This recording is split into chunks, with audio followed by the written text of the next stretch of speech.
Assalamualaikum warahmatullahi wabarakatuh. Ketemu Miss Tami lagi dalam video pembelajaran mengenai segitiga. Sebelum kita mulai, kita ucapkan basmalah dulu ya. Bismillahirrahmanirrahim. Kita lanjutkan dengan tujuan pembelajaran materi segitiga adalah satu, siswa dapat menentukan jenis-jenis segitiga berdasarkan panjang sisinya, ukuran sudutnya, dan sifat-sifatnya. Yang kedua, siswa dapat menentukan luas dan keliling segitiga. Yang ketiga, siswa dapat menyelesaikan masalah yang berkaitan dengan segitiga. Oke, kita lanjut. Ini adalah contoh benda-benda dalam kehidupan sehari-hari yang menggunakan segitiga. Ada papan aturan lalu lintas yang seperti ini. Kemudian ini adalah kue dan ada penggaris berbentuk segitiga. Kita lanjut, apakah segitiga itu? Segitiga adalah suatu bentuk yang dibuat oleh 3 buah garis lurus dan mempunyai 3 buah titik sudut. Biasanya 3 buah garis lurus itu kita sebut dengan nama 3 sisi. Oke, ini contohnya. Ada gambar garis segitiga A, B, dan C. Segitiga ABC terdiri dari 3 buah titik sudut A, titik sudut B, dan titik sudut C. Kemudian 3 buah garis atau 3 buah sisi, yaitu sisi AB, sisi BC, AC. Dalam segitiga ada yang disebut dengan nama alas, biasanya letaknya di alas ya, yaitu misalnya adalah garis AB. Jika garis AB adalah alas, maka tingginya adalah yang tegak lurus dengan garis alasnya, yaitu garis CD. CD merupakan garis tinggi jika alasnya AB. Kalau kita putar, bisa jadi alasnya adalah BC. Kalau alasnya BC, maka tingginya adalah EA atau AE. Kemudian diputar lagi, bisa jadi alasnya adalah CA atau AC. Jika alasnya AC, maka garis tingginya adalah B ke F. Seperti itu. Catatan, perhatikan ini adalah lambang dari tegak lurus. Oke, kesimpulannya adalah alas segitiga merupakan salah satu dari suatu segitiga. Sedangkan tingginya adalah garis yang tegak lurus dengan alas dan melalui titik sudut yang berhadapan dengan alasnya. Lanjut, jenis-jenis segitiga ada 3 macam. Yang pertama berdasarkan panjang sisinya, ada segitiga sama kaki, yaitu yang A. Yang kedua segitiga sama sisi, yang B. Yang C adalah segitiga sebarang. Yang kedua, berdasarkan ukuran sudutnya. Yang A adalah segitiga siku-siku karena mempunyai 1 buah sudut siku-siku. Yang B disebut segitiga tumpul karena mempunyai 1 sudut tumpul. Yang C adalah segitiga lancip karena mempunyai 1 buah sudut lancip. Yang ketiga adalah jenis segitiga berdasarkan sifat-sifatnya. Yang A disebut dengan nama segitiga siku-siku sama kaki. Yang B disebut segitiga tumpul sama kaki. Yang C disebut segitiga lancip sama kaki. Itu adalah jenis-jenis segitiga. Selanjutnya, ini adalah persamaan segitiga. Perhatikan segitiga di samping, ada segitiga ABC. Sisi AC berhadapan dengan sudut B, sisi BC berhadapan dengan sudut A, sisi AB berhadapan dengan sudut C. Jika dua sisi dari suatu segitiga tidak sama, maka sudut yang berhadapan dengan sisi tersebut tidak sama. Dan sudut terkecil berhadapan dengan sisi terkecil. Misal AC panjangnya tidak sama dengan CB, maka sudut yang di depan AC, yaitu sudut B, dan depan CB adalah sudut A, besarnya tidak sama. Dan sudut terkecil berhadapan dengan sisi terkecil. Misal AC adalah sisi terkecil dari segitiga, maka hadapan dengan AC, yaitu sudut B, itu adalah sudut terkecil dibandingkan dengan sudut A ataupun sudut C, gitu ya. Kita lanjut. Berapa ya jumlah besar sudut yang ada dalam segitiga? Menurut buku yang pernah saya baca, besar sudut segitiga jumlahnya adalah harus 180 derajat. Harus ya. harus 180 derajat. Contohnya, di sini ada gambar segitiga PQR. Berarti sudut dalam segitiganya itu sudut P ditambah sudut Q ditambah sudut R harus 180 derajat. Contohnya, diketahui pada segitiga PQR besar sudut P sama dengan 48 derajat dan sudut Q 2 derajat. Hitunglah besar sudut R. Nah, tadi semua sudut dalam segitiga dijumlahkan 180 derajat. Misalnya sudut P 48 derajat, sudut Q 72 derajat, berarti sudut R adalah sisanya dari 180 derajat. Berarti 180 derajat kita kurangin 48 derajat, dikurangin lagi dengan 72 derajat. Hasilnya adalah sudut R. 180 dikurang 48 dikurang 72, hasilnya adalah 60 derajat. Itu adalah besar sudut R. Nah, kalau menggunakan penulisan, kita menggunakan prinsip PLSV, di mana sudut P ditambah sudut Q ditambah sudut R sama dengan 180 derajat.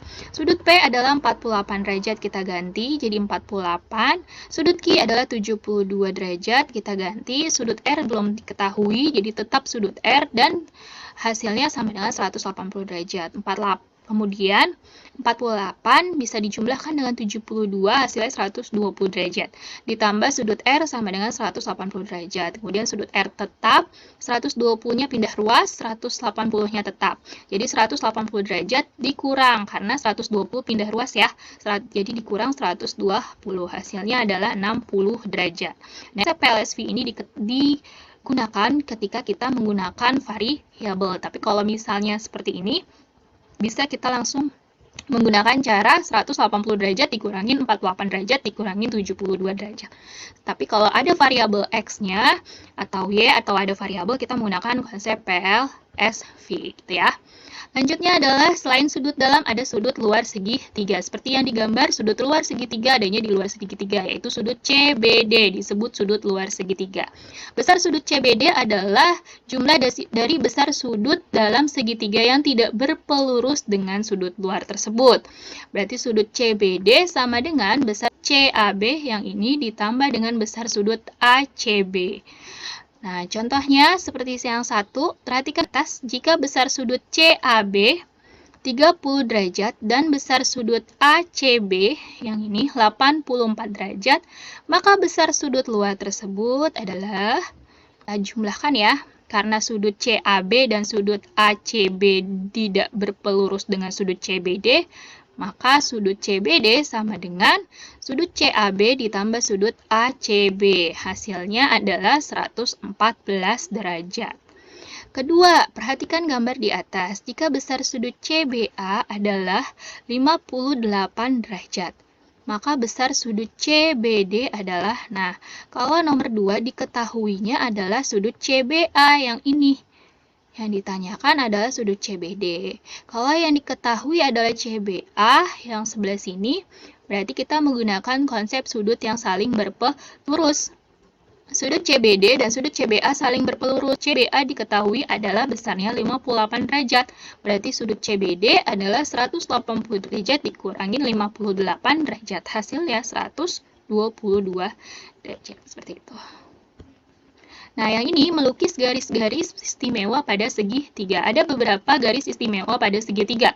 Yang pertama adalah garis tinggi.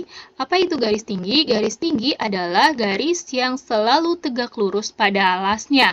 Dan garis tinggi ini adalah garis yang ditarik dari sebuah titik sudut segitiga yang tegak lurus dengan sisi yang di hadapannya. Kuncinya adalah di tegak lurus, ya, tegak lurus. Kita coba gambarkan contoh gambarnya. Nah, ini adalah alas, ini adalah garisnya. Nah, ini kita coba misalkan PQ, PR ya. Nah, kita coba lihat garis PR adalah garisnya, kita tarik garis, maka PR adalah garisnya I ke C yang tegak lurus dengan P ke R. Itu adalah garis tinggi.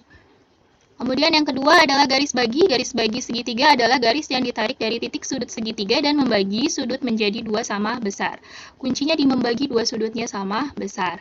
Maka kita akan dapat gambarnya seperti ini. Kelewat. Nah, ini ya. Ini garis L ke D disebut adalah garis bagi karena membagi dua sudut A dan B menjadi sama besar. Kuncinya di sini. Jadi garis LD disebut garis bagi karena membagi dua sudutnya menjadi sama besar.